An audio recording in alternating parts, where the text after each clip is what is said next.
So in the last Dhamma talk, we were discussing about the Gochara Sampajanya, the comprehension of domain.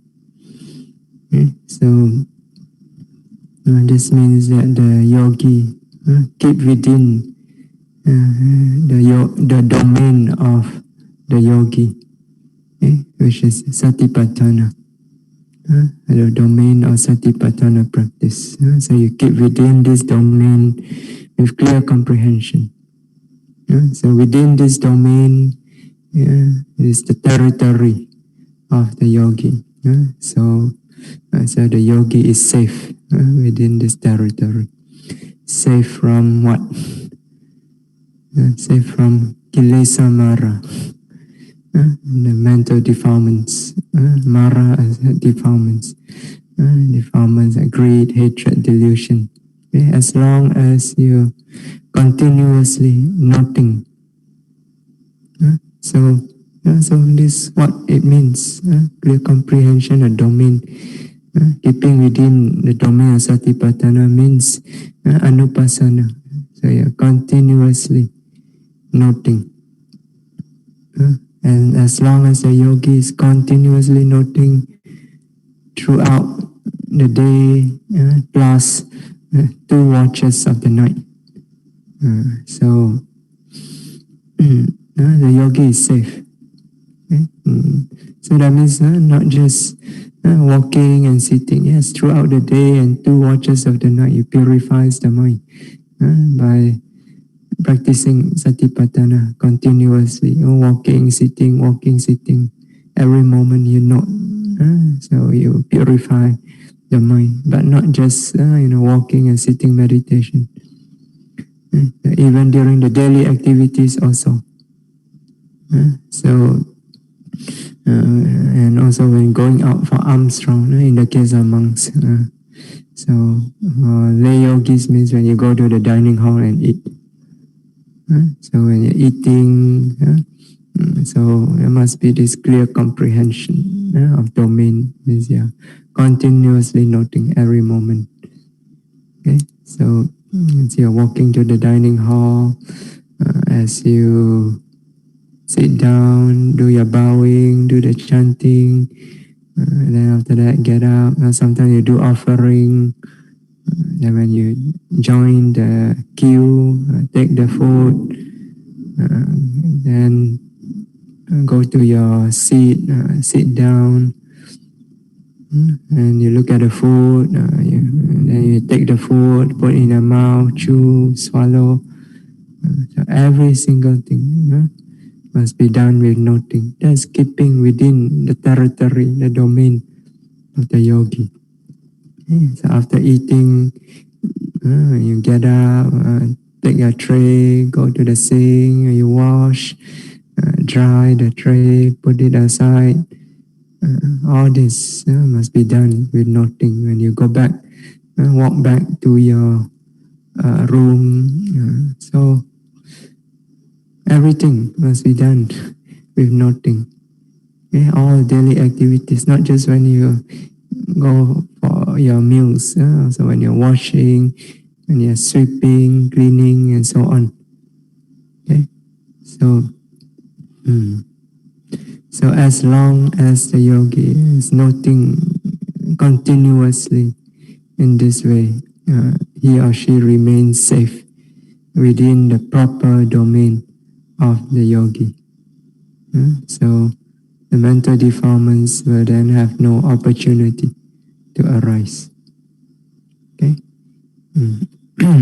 As you are noting, right? Yeah, exercising Satipatthana, right? So you are noting, making effort, note continuously, note precisely every moment with this ardent, energetic effort, with mindfulness, with clear comprehension.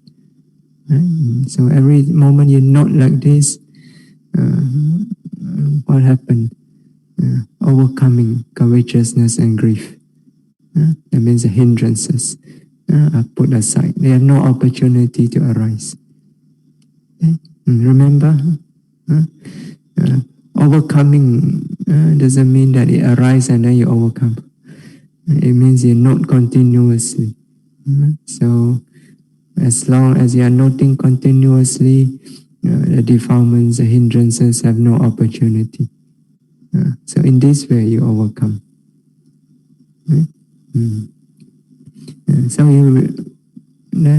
So within this domain, the mind remains pure and clear. So it's called clear comprehension of domain.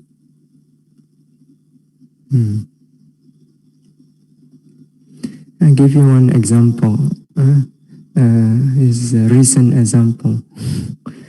Recently, one yogi reported. So he was meditating at home. Okay, so doing walking meditation.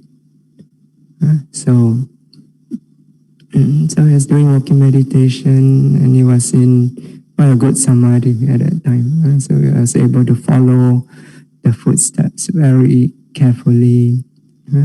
Noting intention, lifting process, moment to moment. Okay, so not just one lifting, but moment to moment lifting. The intention, pushing, intention, lifting up. So bit by bit, moment by moment, he was able. The mind was following. And pushing forward also as one movement, another movement. So not just the movement, as the noting is clear also. Noting, knowing, all this is clear. So it was able, the mind was completely tied to the object. Doesn't sway away from the object, not distracted from the object. Fully within the territory, the domain of the yogi. So that is clear comprehension of domain. Then as he was noting, then he saw something passes in front of him. So he noted, seeing. It didn't even occur to his mind what he's seeing, just seeing. Then immediately the attention goes back to the walking. So walking again, follow very carefully, lifting, pushing, placing, and so on. So all the time, still within the domain. So his mind was pure, it was clear. He was able to note all this, discern all this mental, physical nature in the process of walking.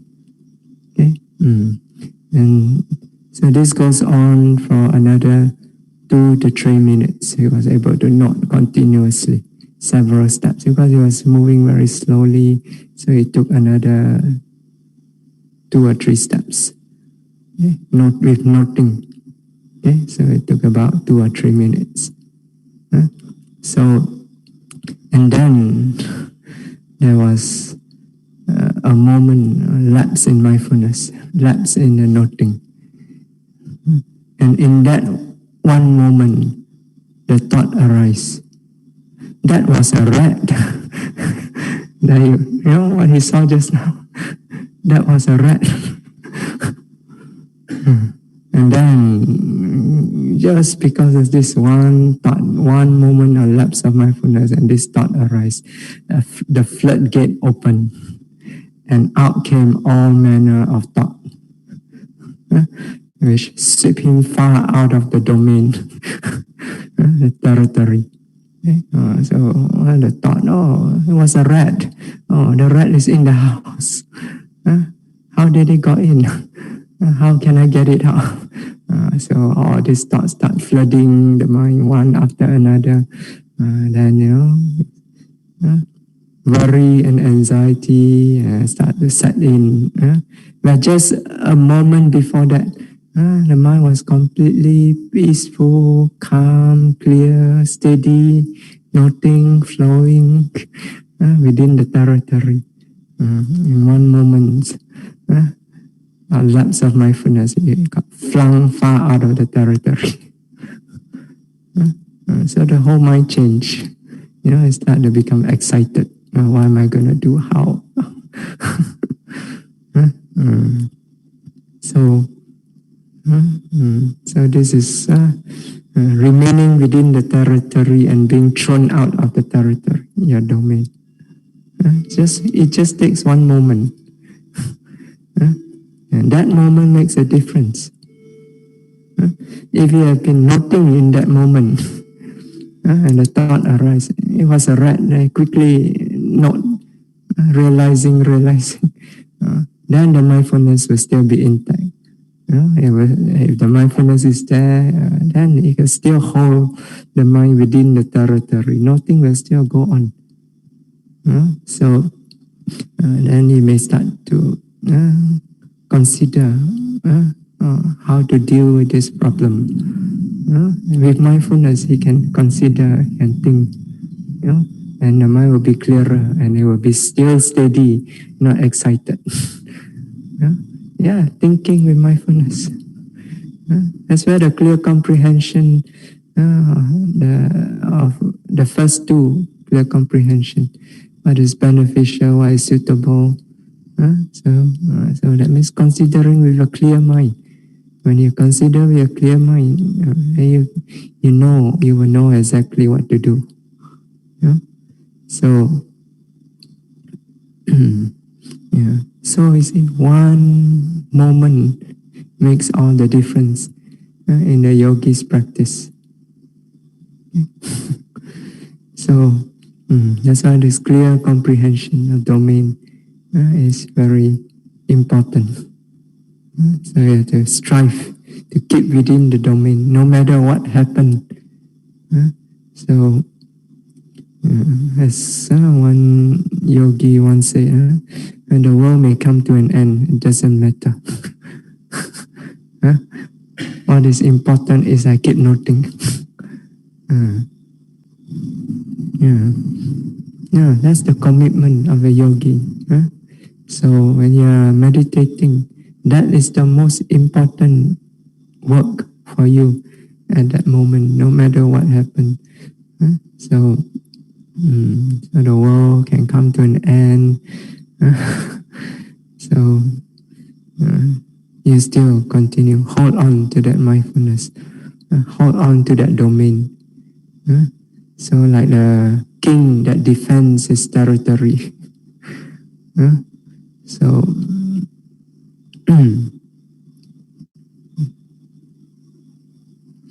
okay, so for today, there's a lot of story.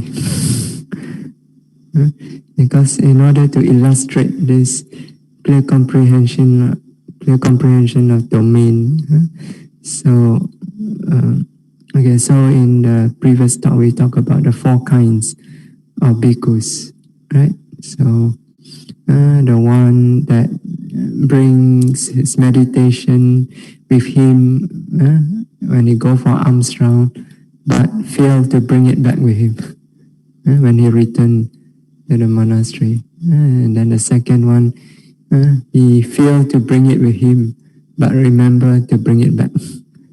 Okay? And then the third one is, of course, the worst kind of yogi. So he completely negligent. So pamada. So neither does he bring it with him nor bring it back. Okay. So it's the fourth one, the fourth kind of bhikkhu or yogi, who is our example, the example that we must follow. He who brings it with him and then brings it back. Right? And in the commentary gave several examples from the ancient past, how bhikkhus practice this practice of bringing forth and bringing back, okay? Keeping within the domain. of Satipatthana. Okay?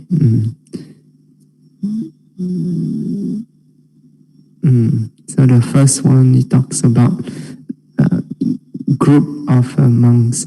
So just read to you. So for noble youths,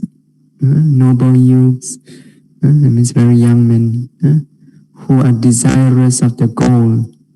The goal means the goal of the practice, liberation from suffering. Okay, so this noble youth, young men, who are desirous of reaching liberation from suffering, went forth in the sasana, in the Buddha sasana, and they lived together in groups of either 10 or 20 or 30, 40, 50, 60, 70, or even 100. So in those days there were still a lot of monks. So even in Burma today there are still a lot of monks. Malaysia, very difficult to find. Here only 2 monks. More yogis, lay yogis than monks. Okay? But in those days there were many monks, and they practiced together, they grouped together, and practiced together. Okay? And so they dwell together after making a pact, an agreement among themselves. So they have this agreement. They say to each other, say, friends, you did not went forth, become a monk. You did not went forth because you were troubled by debt. So some people go forth because they owe money, they cannot pay. So they ordain, thinking that by ordaining, then they will escape.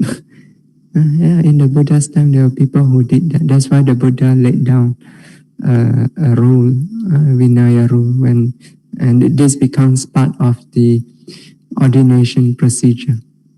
So on the day when they ordain, they will be asked this question. One of the questions, there will be a series of questions. One of the question is, are you in debt? So if you are in debt, you cannot ordain. You will not be allowed to ordain. Otherwise, they will come and look for you in the Sangha. So, so maybe in Buddhist land, people may forget. If let's say it's you ordained already, then out of faith they let you go. But in Malaysia, this is not a Buddhist land. So it will not happen. Although I do know of a case of a person who he actually owed people a lot of money, and then he decided to ordain. And then one lay devotee, I think, I don't know for what reason, maybe pity or out of faith, or a desire to do dana or what. So he paid off his debt for him. So there's one case like this. But then later on he disrobed. So they said they make a pact. They tell each other. So he did not went forth because he was troubled by debt, nor because he was troubled by fear, nor because of difficulty in earning a livelihood. So there are some people who think, so difficult to earn a livelihood, better become a monk. Monk every day got food to eat, dana. So there are people who have such thought also. So they say, no, we did not went forth because of these reasons. These are not the real reason, the good reason why one ordained as a monk. Okay, it says you went forth here as one desirous of liberation from suffering. And this is the right reason to ordain. In fact, this is the right reason for a yogi to come to practice meditation. Okay? So you practice not because you want psychic power or for any other worldly reasons. So you practice because you want to be completely free from suffering in the rounds of rebirth. So as the sutta says, the purpose of going forth is so that this suffering, this present suffering will come to an end and a new suffering will not arise. So that means complete cessation of suffering, not just temporary cessation of suffering. So that means not to heal your disease, because if you heal your disease, another disease will come. So this is not complete liberation from suffering. Okay? So complete liberation from suffering means you strive to develop the insight, to remove ignorance, avidya, the ignorance that fail to see clearly the nature of things as they really are, the nature of impermanence, suffering, and non-self. Okay? So by developing the insight, the wisdom that remove this ignorance, then because ignorance is a support for craving, and craving is the cause of suffering. Okay? So when the support of craving is removed, craving also will remove, will come to cessation. Okay? So when craving ceases, the cause of suffering ceases, suffering also itself will cease. So that means the cycle of birth and death will come to cessation. Okay? So that is the meaning. That is the reason why we practice. So they say, you went forth here as one desirous of liberation from suffering. Therefore, you should restrain the defilements that has arisen while you are going forward, even as you are going forward. So that means as you are walking, and then the defilements arise immediately, you must note and restrain that defilements. Then you should restrain a defilements that has arisen while you are standing, even as you are standing. So you should restrain a defilements that has arisen while you are sitting, even as you are sitting. And you should restrain a defilements that has arisen while you are lying down, even as you are lying down. Yes. So that means in whatever posture the defilements arise, in that posture, you restrain it by noting. Immediately you must note. Okay? Note and restrain it with noting. Okay? Remember, we mentioned this before. This does not mean you forcefully cut off, right? It simply means you note by diverting all the mental energy to the work of noting. So then there's no more mental energy left for the defilements. Then naturally they will cease. Okay? You don't have to do anything to it. It will cease by itself simply by making effort to note.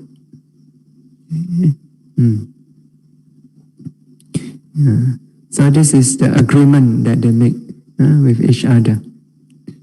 So it is said that while they are going on alms round, so along the way, along the road, there are stone markers that are placed at intervals. Okay, just as our road today also, there are markers every 1 kilometer or so. There are stone markers. You travel along the highway, you know. So, so having made a pact in this way, they go on the Armstrong, paying exclusive attention to their subject of meditation, using the stone markers to tell the distance they have covered. So that means when they're walking, their attention is fully on their meditation subject. They don't worry about how much distance they have covered. So when they see the stone, they know, okay, this much has been covered. So all the time, their attention only on their meditation subject. Okay?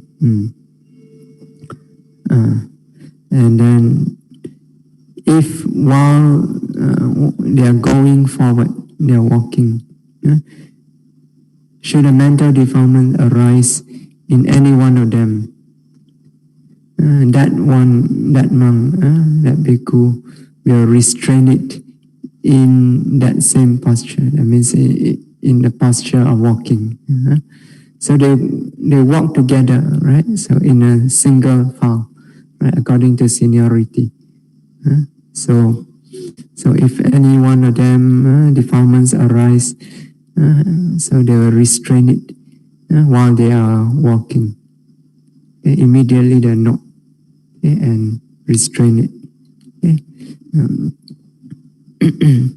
Should he be unable to do so, to restrain it, then he stops and remains standing. So this is what we instruct the yogis also during your walking meditation. If defilements arise, a thought arise, you note, thinking, or if let's say anger arises, anger. So immediately you note, and should it disappear there and then you continue. Return your attention to the walking, and you continue walking. Don't have to stop. But if you note, and then it doesn't stop, anger still go on, then you stop your walking meditation. You stand, and as you are standing, you note. So this bhikkhu, because he's unable to restrain, so he remains standing. Okay. So you stand and then you note. Only after it disappears, then you continue your walking meditation. Okay. So, but this bhikkhu, so he remains standing. And so because he stopped there, he stand there, then those coming behind him also stop and stand. So when they see him stop, they know already, this one. And there's defilements in his mind. Okay? So, and he also know, this bhikkhu behind me, all these monks behind me know there's defilements in my mind. Okay? So then he admonishes himself. He say, this bhikkhu knows the thought that has arisen in you. This is not proper for you. So, and having, it is said here, having admonished himself in this way, he develops insight and enters into the plane of the noble one right there. So this is very good yogi. So just by noting the defilements, restraining it, then he can develop insight, see its impermanent nature, and then enter in the plane of the noble ones, means he attained Maggaphala. So, maybe because of the hiri otapa that arise. So this other bhikkhu knows my defilements. So he worked harder to restrain it. And then he note harder. And then the insight arise. Maybe we should make all the yogis do this. Make you all do walking meditation, in a single file. in Thailand, I visited one monastery. I was staying there, forest monastery in Chiang Mai. So there they do walking meditation like this in single file. So it's like group walking meditation. There is somebody who shout out the instruction, lifting, they all lift together. Pushing, push together. Placing, all place together. So maybe you should make y'all do this. Then somebody at Deformance, then he stopped, everybody behind stop. Then we know, this one got Deformance. Then maybe because of that, the Hiri Ottappa will be stronger. Right now, y'all practice, nobody knows what's going on in your mind.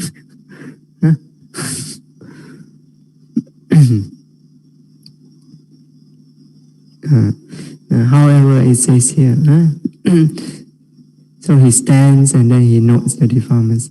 And then it says here, should he likewise be unable to restrain the deformance while he's standing, then he sits down. So we go by the side of the road and sit down. So then those coming after him also sits down together with him. So the situation is becoming more awkward for this bhikkhu. Okay. Then he admonishes himself in the same way. So now they know that not only the deformance have arisen, you are unable to restrain it. So more Hiri Ottappa will arise. So if after doing that he's still unable to enter into the planes of the noble ones, then he suppresses the deformance and goes paying attention only to his subject of meditation. That means he kind of surrender. So nothing cannot work. That means his mindfulness is still very weak, unable to completely restrain the deformance. So what he does is he suppresses it. That means he uses some kind of like, not forcefully cut it off, but just gently, as we explained before, just detach your mind from the thought. Redirect it gently away from the thought. And then go back to your usual noting. Okay? And then double the effort. That's what he says here. So he suppresses the deformance and then goes paying attention only to his subject of meditation. So he makes effort to ensure that his mind is tied up only with the subject of meditation. Okay? So he does not raise a foot with a mind separated from his subject of meditation. And so he makes effort in this way. So he makes sure that every step that he takes, it is with mindfulness. Okay? He's noting. With his subject of meditation. And should he fail to do so, should there be lapses in mindfulness, so he will turn back and go to the same place where his mind first becomes separated from his subject of meditation. So that means, say you're walking, at first you're mindful, and then you lose your mindfulness, you do not know. Then you take a few steps, let's say 3 steps, and then you realize there was no mindfulness in the last 3 steps. And then you turn back 3 steps, and then you redo. So restart again from where you left off. So this is how they practice in the old days. So if you find in your walking meditation you keep losing your mindfulness, you can try this. Again and again, you turn back. So to do this, you must at least have some clarity as to when is the first point where you lost your mindfulness. So otherwise you can't even trace back. So at least there is some clarity there. So that is a good starting point. So from there you slowly work your way so that the time between the first point when you lose your mindfulness until the point you realize it becomes shorter and shorter and shorter. And then eventually there's no gap at all. So there's one example of an elder, a Thera, an elder in the ancient Sri Lanka. So the elder Mahapusa Deva, that's his name, Mahapusa Deva, very long name. The veranda dweller. So he lived in ancient Sri Lanka. So this elder, it is said that for 19 years, he dwelt fulfilling just this duty of going and returning. That means going with it and returning with his meditation. Okay, so for 19 years he did that. Okay,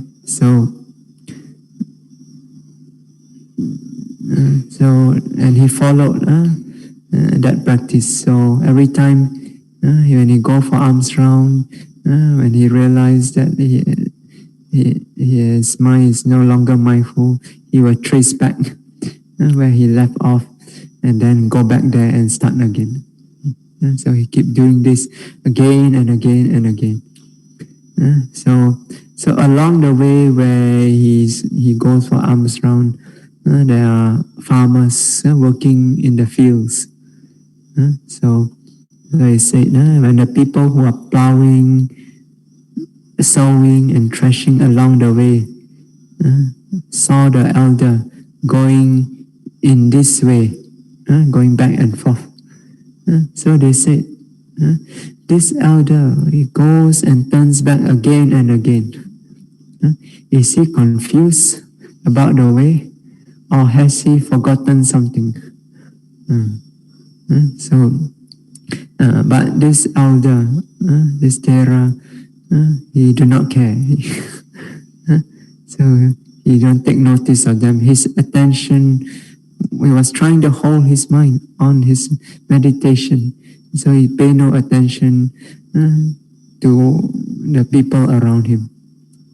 Okay, so taking no notice of them, with his mind engaged only in his subject of meditation, he carried out the practice of a recluse, samaṇera Dhamma, practice of a recluse. This is a practice of the yogi, striving for liberation, meditation. Okay, so he carried out the practice of a recluse and attained arahantship within 20 years. So imagine his retreat, 20 years. How many years is your retreat? So his retreat, 20 years. So this is very common in the old days. So they keep practicing until they attain arahantship, no matter how long it takes. 20, 30, 40 years, they just keep going. Okay? And it is said on the day he attained arahantship. So he was a veranda dweller. That means he dwelled in the courtyard. And on the day he attained arahantship, the deva living at the end of his meditation walkway, where he do his walking meditation. There's a deva who lives at the end of the path. So that Deva stood there, he said, lighting up the island with his fingers. So imagine lighting up the whole of the island of Sri Lanka with the fingers. So yeah, I don't think we should take this literally, because if the fingers is so bright, you can't even see anything. I think this simply means very bright light issuing from the fingers. And sometimes in the old ancient texts, they like to use a superlative in order to describe things like this. Well, the intention is that it's very bright. Okay? So the Deva stood there, lighting up the place with his fingers. Okay? And then the four great kings, Chatu Maharaja, came. The four great kings, Saka Devaraja, as well as the Brahma Sahampati, the Mahabrahma, came to attend on him also. So, yes, the Devas, they like to come and attend to Arahants. So, then there was another elder, Elder Mahatissa, the forest dweller. So it was at night. So he was living nearby, and he saw the radiance coming from where this elder Mahapusa Deva was living. Okay? So the following day, he went to him, and he was curious. He said, there was a radiance near the Venerable One last night. What is that radiance? He asked. Okay? So this elder, he replied in an elusive manner. He tried to avoid the question, because monks, you see, as well as yogis, they're humble. Okay, so they don't like to boast about their attainments to others. If you have any attainment, you keep it to yourself. You don't want to tell any people. Okay, so yeah, and it's actually a very wise move, because if let's say you are an Arya, even a Sotapanna also, what more Arahant? If you talk to other people about your attainment and they don't believe you, and on top of that maybe they make fun of you, then it will be akusala karma for them. So usually yogis are very careful to whom they share their experience with. So usually they share only with the teachers. So this elder, he tried to avoid the question. So he said, he replied, he said, radiance. Indeed, there is radiance of the lamp. There's a radiance of the gems. There are all kinds of radiance. So maybe the place where he was meditating, right, there was a lamp, and so maybe there's because it's a courtyard, maybe there's some decoration there made of gems. So he said, yeah, there are all these various radiance. They try to avoid. But this other monk, this other elder Mahatissa, was very persistent. He pressed him for an answer. So he said, you are concealing something. So in the end, he has to give up. He admitted, and then he told him what happened. Okay? So only after being pressed, then only he told him what exactly happened. Okay?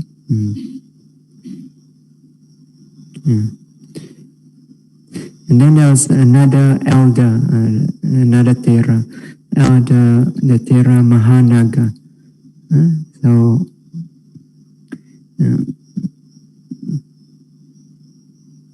So it is said that while he was also fulfilling the duty of going and returning, he resolved first of all to keep only the standing and walking posture for 7 years, thinking that I will honor the great striving of the Bhagawa, the Buddha.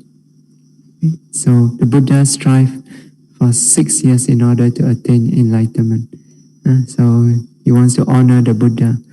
So he resolved to keep to the standing posture for 6 years plus 1 year. So now, according to the sub-commentary, so this is said by way of the postures determined, not by way of refusal to sit down, which is inevitable, which is inevitably necessary at the time of eating, and so on. When you eat, you cannot eat standing up, especially for a monk. Okay, so at that time, he sits down. Okay, so it's not that he totally did not sit down. Okay, there are times when it's necessary, then he sit down. When he's eating, he has to sit down. When you go to the toilet, you have to sit down. So,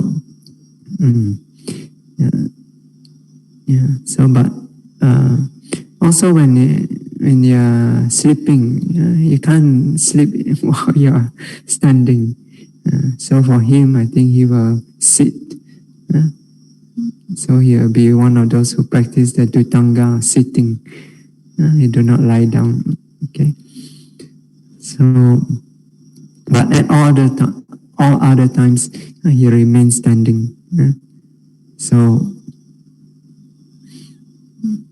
he carry out this practice in this way. In order to honor the Buddha. So it says, for veneration shown through the practice is the highest veneration to the teacher, to the Buddha, and not veneration through offering material things.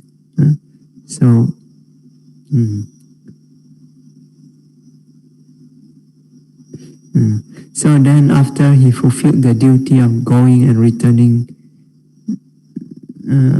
so after the 7 years, he fulfilled the duty of going and returning for another 16 years. Yeah. So how many years altogether? 23 years. After 23 years, he attained arahantship. So in his case, his retreat was 23 years.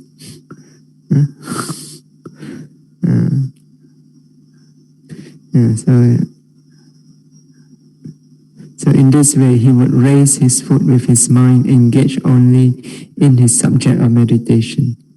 Okay? But should he raise it with his mind disengaged, then he would turn back. Okay? So he practiced in the same way as the previous monks that we mentioned. Okay? Then on coming close to a village, this is when he go for alms round. On coming close to a village, he would stand at a place at such a distance from the village whereby those looking from the village would be uncertain as to whether he is a cow or whether he is a monk, one who has gone for. You see, because you see the color of this robe, so it's a bit brownish, right? It's like reddish brown. So it's similar to the color of the brown cow, right? So if you stand at a certain distance away, far enough, when people look at you, they cannot tell whether that is a monk or whether that is a cow. So he stand at that distance away from the village. Okay? So, and there he would put on his robe and take his bowl. And when he arrived at the village entrance, he would fill his mouth with water from his water carrier and then enter the village, thinking that when people approach to offer alms or pay respect, let me not be distracted from my subject of meditation through having to utter even the mere wish, may you live long. Okay? So as monks, so sometimes it's polite when devotees offer us some dana, so we wish them well, right? May you be well, happy, and peaceful. Or we do the chanting and so on. So, Bhavatu Sabha Mangalam and so on, right? So, but so he don't even want to do this, because when you do this, then you have to turn your attention away from your meditation. So therefore, he keep the water in his mouth without swallowing, so that it reminds him, don't talk. So he practice in this way. But it is said that if devotees ask him about the day, such as what day of the month it is, sometimes they ask, then he would swallow the water and answer them. So this goes back to a case in the Vinaya.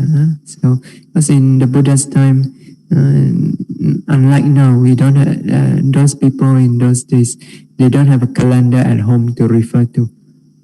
So if they want to know what day of the month it is, usually they go and ask the monks. Because the monks are supposed to be learned people. They are supposed to know how to keep track of the moon and know the days. Okay, but then it so happened that some group of monks, they do not know how to calculate. So the day of the month. So when they reply the devotees, we do not know, they were criticized for it. So the Buddha then allowed the monks to learn how to calculate the calendar. Okay. So when people ask about the day of the month, so it is necessary to answer, otherwise people will criticize. So in this case, he swallowed the water and he answered. So, and if no one asks about the day, then after his alms round, at the time when he's leaving the village, he will spit out the water at the village entrance and go. Okay. So that's how he practiced. Okay. So that's how he tried to not to be distracted by talking. So he keeps this water in his mouth. So maybe yogis also, you should keep the water in your mouth, especially those who like to talk. Keep the water in your mouth. Every time when you want to talk, the water will remind you you're not supposed to talk.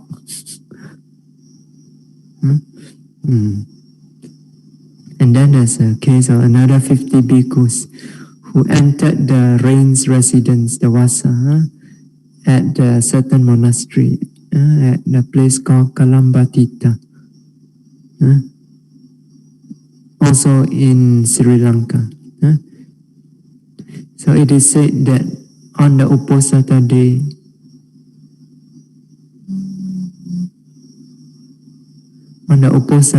approaching the Vassa, the rain's residence, they make an agreement, a pact among themselves. Okay? As long as we have not attained arahantship, we will not talk to each other. Yeah. So this agreement means that they will spend all their day away from each other, although it's in the same monastery, but in different places in the monastery, keeping quiet, keeping noble silence, practicing meditation. But it doesn't mean that they totally do not talk, because during Uposatha days, they need to meet, they need to confess, make confession. If they have break any Vinaya rules, they need to do confession. They need to recite the Patimokkha, right? So on those days they meet, so they do speak to each other. But at all other times, they remain in seclusion, okay, meditating. So, and before entering the village for alms, at the village entrance, so similarly they also they fill their mouth with water and enter the village. So on being asked about the day, they would swallow the water and answer. And if no one asked them, then they would, before leaving the village, they would spit out the water at the entrance of the village and return to the monastery. Okay? And the lay people, by looking at the place where they spit out the water, looking at how many puddles of water there are, they will be able to tell, today one monk have come, today 2 of them have come. So, but then this lay devotees, you can say they're a bit busybody, curious. They consider, why do they neither talk to us nor with each other? So if they do not even talk to each other, then a quarrel must have arisen among them. Simply assume. So let us then make them forgive each other. Busybody, nothing better to do. And so as if they all went to the monastery. And at the monastery, they do not see 2 bhikkhus among the 50 bhikkhus who have entered the Vassa then, who stay in the same place.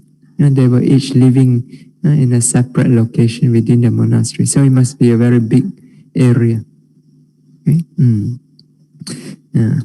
So, however, a wise man among them, a knowledgeable man among them said, he was very observant, he looked around and then he said, a dwelling place of those who are quarreling is not like that. It's not like this. It says the terrace of the Chettiya and the Bodhi tree is well swept. The brooms are properly kept away. Water for drinking and washing are well set out. So if they were quarreling, they will not be doing all these duties. So they see the monastery are well maintained. So that means they are not quarreling. Rather, they are meditating in seclusion. Okay? So when they realize this, so they turn back. Yeah. And so he said, within the 3 months of the Vassa, those bhikkhus arouse insight and attain arahantship. Okay? And at the end of the Vassa, during the great Pavarana ceremony, they carry out a pure Pavarana ceremony. So Pavarana ceremony is a ceremony carried out by the monks at the end of the Vassa. Okay? So they said they carry out pure Pavarana. That means all the bhikkhus, because they have already attained arahantship, their mind is completely purified from the deformance. Yeah. So such bhikkhus, they are called those who bring along the subject of meditation as well as bring it back. Okay, so this is the example that yogis must follow. So they not only bring it during the amsra and bring it back. Once they bring it back, they continue to hold on to the meditation throughout the day and through the 2 watches of the night. They continue to meditate continuously. Okay, so they strive not to fall outside the domain, the territory. Okay? So all yogis must strive to do this, especially during a retreat. Okay? Even outside a retreat, also you should try throughout the day to note as much as you can. It's more difficult, of course, but it can be done if you are really determined. So, okay, so then it is said, a person who fulfills this observance of one who carries forth and carries back the meditation.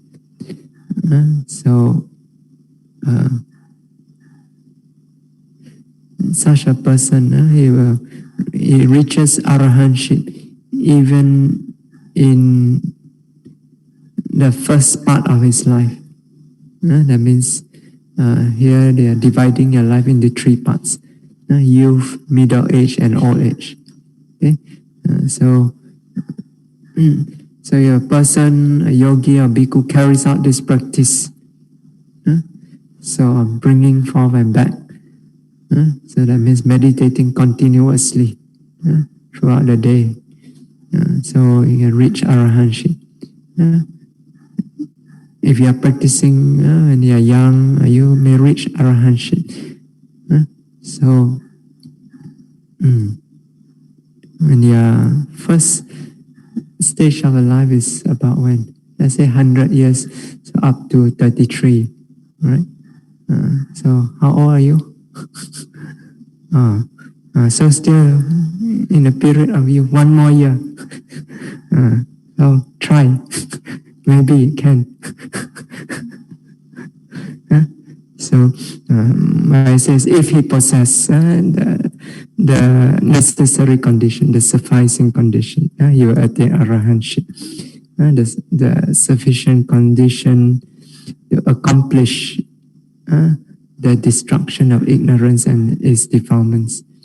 Okay, so if you carry out this practice of holding on to the meditation continuously, and if you have the sufficient conditions, like the paramis and so on, then you will attain arahantship in the first period of youth. If he fails to reach arahantship in the early age, then he reaches it in the middle age. So still have chance. So if he fails in the middle age, then he attained at the time of death. So that means the third part of his life, old age, until the moment of death. Even right until the moment of death, there's still possibility of attaining arahantship if you practice up to that point. So if he fails at that time of death, then after becoming a deva, he attained arahantship. Right? So if he fails as a deva, then at a time when no Buddha has appeared on earth, he is born as a man and realizes the truth as Pacceka Buddha.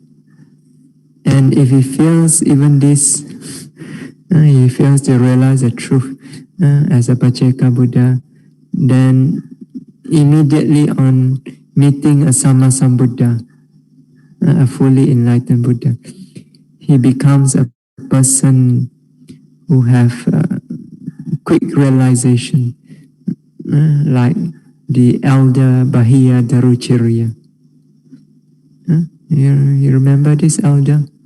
The Buddha gave him a very brief instruction. In what is seen, there's only the seen. In what is heard, there's only the heard, and so on. Very short instruction. He attained arahantship immediately. So very quick insight, very quick realization.